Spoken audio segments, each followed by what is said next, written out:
Strengthening the Family, Adapting to Circumstances. The last in a series giving insights for your study and use of The Family, a Proclamation to the World. Fathers and mothers are obligated to help one another as equal partners. Disability, death, or other circumstances may necessitate individual adaptation. Extended families should lend support when needed. Less than ideal. In an ideal world, all adults would be happily married. All marriages would be blessed with children, and all family members would be healthy, obedient, and supportive of each other. But life is rarely ideal. Each individual experiences adversity, and no family's mortal sojourn is consistently trouble-free. Without trial, weakness, illness, and death, we would not learn the lessons we came here to learn. President Spencer W. Kimball, 1895 to 1985, explained, "If we look at mortality as a complete existence, then pain, sorrow, failure, and short life could be a calamity. But if we look upon life as an eternal thing stretching far into the pre-earth past and on into the eternal post-death future, then all happenings may be put in proper perspective." Shifting responsibilities. Disease, disability, death, divorce, and other disruptive factors can create challenges.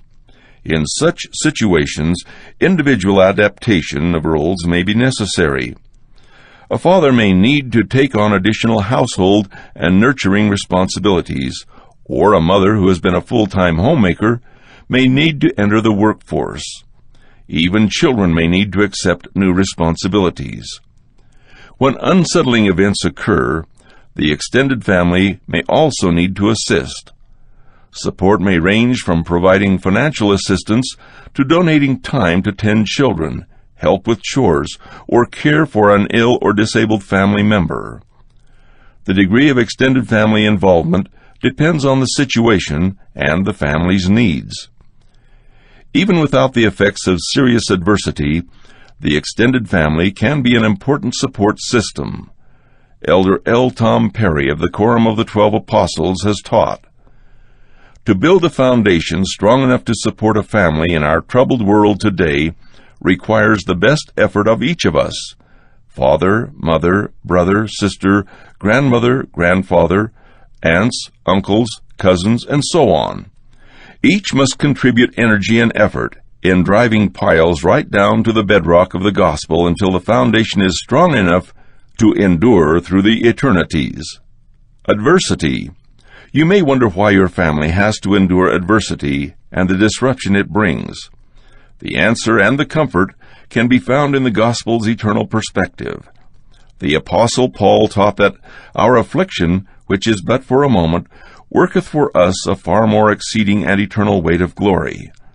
2 Corinthians chapter 4, verse 17. How is this possible? Elder Merrill J. Bateman of the Presidency of the 70 reminds us, "Trials and tribulations take many forms. The death of a loved one, a marriage that is different than expected, no marriage, a divorce, a child born with a disability, no children, losing a job, parents who make mistakes, a wayward son or daughter, ill health. The list is endless.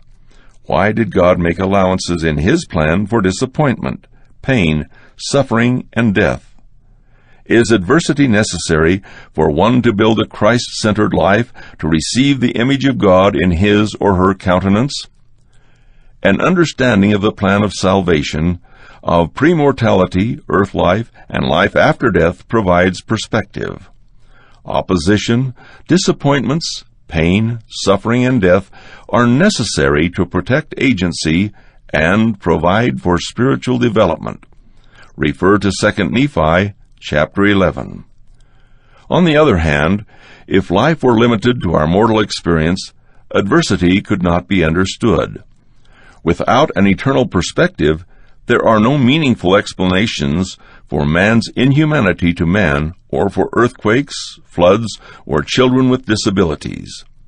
We should remember that it was Satan who wanted an earth with no disappointments, no tests, no adversity, and no glory except for himself. Healing through the atonement. Although this mortal existence is meant to test us, we are not without divine help. Elder Richard G. Scott of the Quorum of the 12 Apostles has said, "It is important to understand that his healing can mean being cured, or having your burdens eased, or even coming to realize that it is worth it to endure to the end patiently. Recognize that some challenges in life will not be resolved here on earth. He wants you to learn how to be cured when that is his will, and how to obtain strength to live with your challenge when he intends it to be an instrument for growth.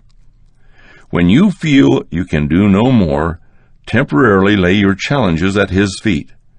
The Lord will give relief with divine power when you seek deliverance in humility and faith in Jesus Christ."